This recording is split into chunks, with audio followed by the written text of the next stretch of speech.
Okay, so let's take a closer look at that symmetric and anti-symmetric designation, or our G and U.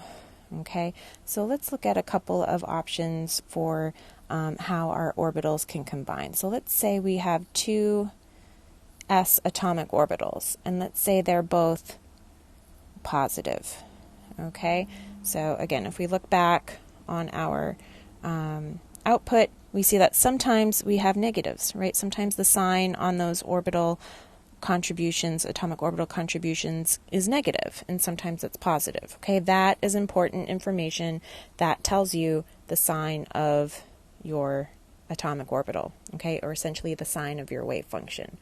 All right, so the sign is going to dictate whether you constructively interfere or destructively interfere when those atomic orbitals come together to form a bond. All right, so what will happen in this case is we have two s orbitals of the same sign. Okay, so they are going to constructively interfere with one another and make this lovely bond. Okay, so they're going to form just this big blob of electron density where essentially now we have a bond in between our two nuclei. Okay, the other option, so if we look back at our data here, so notice that both of those s orbitals are positive 0.7s. Okay, if we look at the next molecular orbital, right, so we still get the most contribution from those 1s orbitals, except this time we have a positive on one atom and a negative on the other. Okay, so in that case, we're going to have a positive on that atom and a negative on that one. Okay, so as you can imagine, when those wave functions, okay, come together, they're going to destructively interfere with one another because they're of opposite signs. Okay, so what we end up with in that case is essentially we get kind of a blob of electron density on atom 1 and then another blob of electron density on atom 2.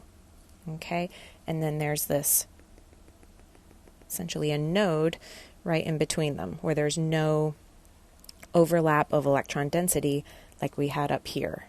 Okay, so this would be our kind of bonding situation, and this would be what we would call an anti-bonding.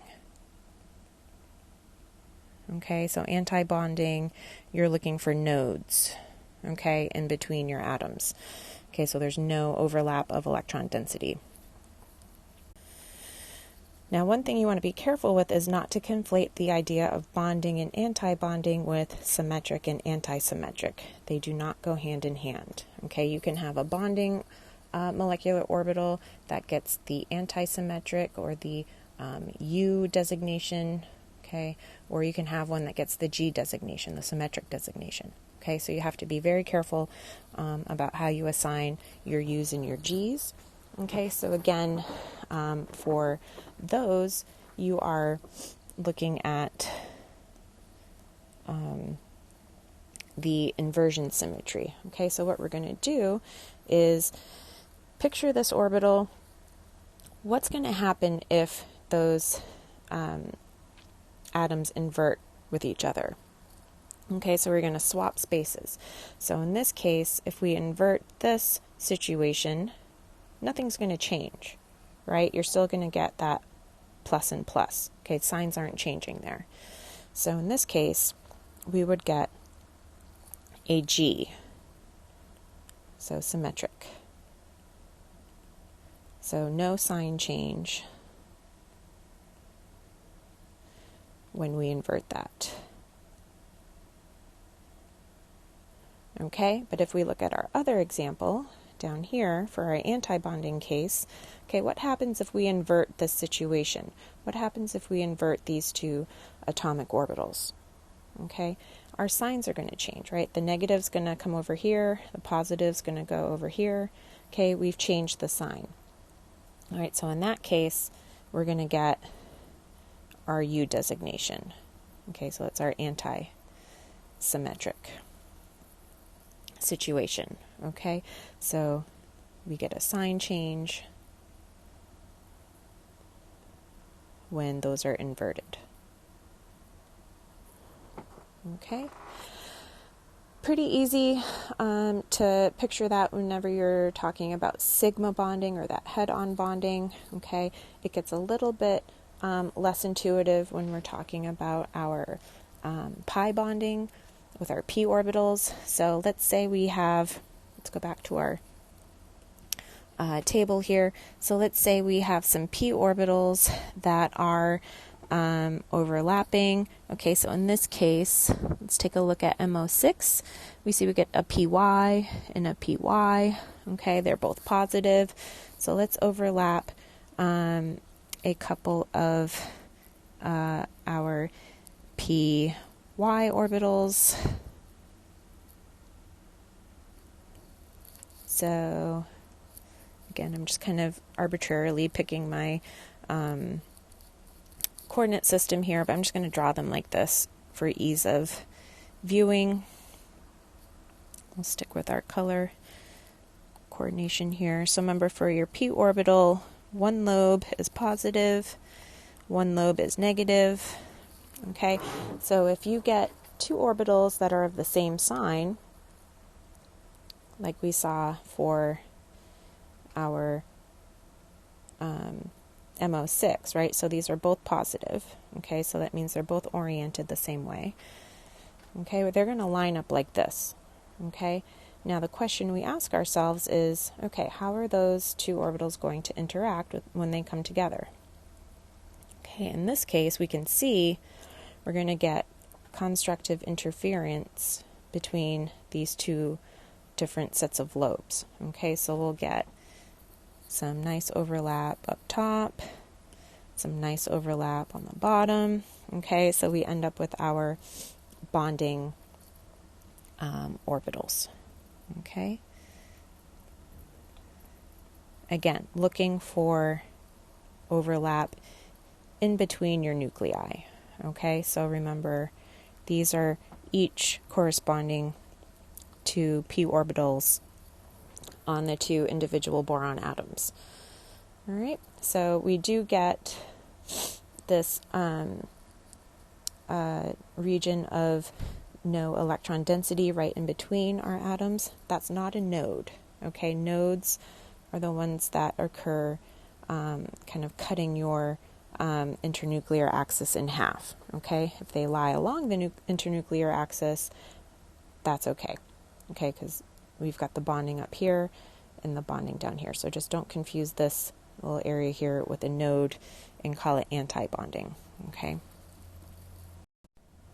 All right, so now we want to try to make our U or G designation. For this situation, it's going to be a little bit less intuitive than our previous example with the s orbitals. But again, ask yourself, what happens when I invert, okay, these two orbitals? So we're going to essentially twist these inside out. Okay, so we're going to have those two swapping spaces and these two swapping places. Okay, so what happens when we do that? Okay, we end up with a positive up here, positive up here. Oops, sorry, not positive, negative. All right, so let's take a look at our symmetry here. So if we were to invert these two orbitals, okay, so again, just kind of looking at what happens when we interchange those positions. Okay, so what's going to happen there is we end up with positive lobes on the bottom and our negative lobes on top. Okay, so what's happened there? Okay, ask yourself, did the sign change when I inverted my orbitals? The answer here is yes. Okay, so sign changes.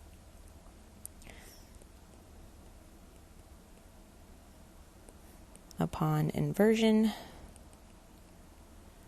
So what does that give us for our U or G designation? So that's going to make this a U. Okay, so that's our antisymmetric situation, which, again, is a little bit different, right? So we've got a bonding orbital, right, that gets a U designation. Okay, so these p orbitals, because of that inversion symmetry, sometimes they can be a little bit opposite of what your intuition tells you. Okay, so if we look back at our output, we do in fact see that we get a U designation for that particular molecular orbital. Okay. Okay, so let's look at the other possibility here with these p orbitals. Okay, so let's say that we had opposite signs coming together. Okay, so we've got one situation where we've got the positive version and then we have the negative option coming together. Okay, so that would be something like, where's a good one?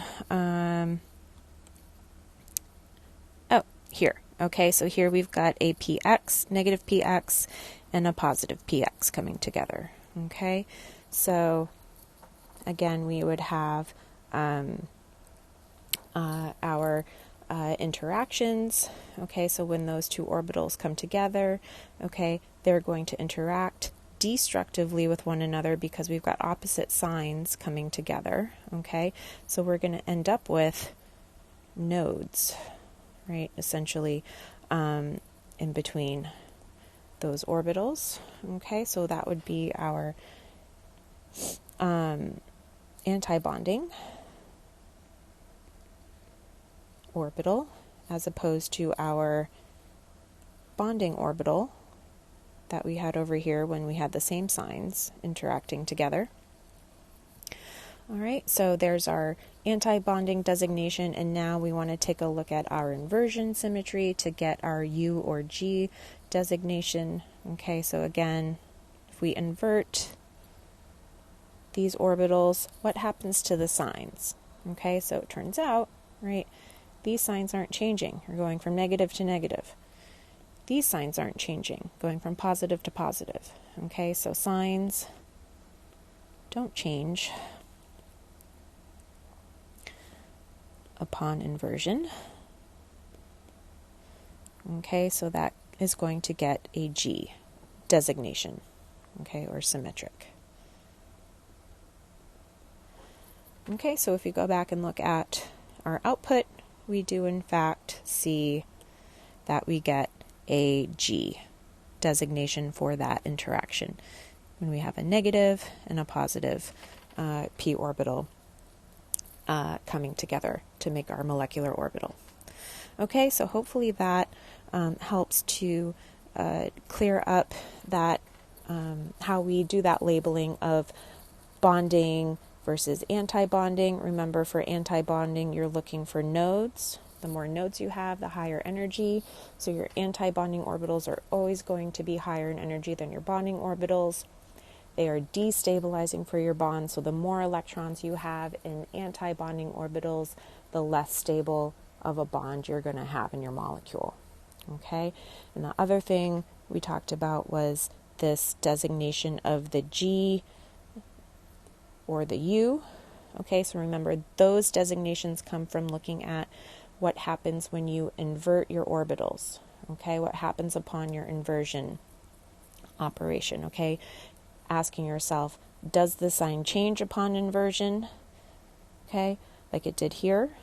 Okay, or does it stay the same, like it did up here? Okay, so if it stays the same, you get the G. If it changes, you get the U. Okay. And also, one thing to keep in mind when you're doing these labelings is that, again, your bonding does not always correspond to a G. Okay, so here we saw that our bonding orbitals corresponded to a U. Okay, so that matching up can change. Okay, so bonding does not equal a G. Okay, so you really have to take these two designations separately from one another. Okay, they're independent labels from one another. So just be careful on that.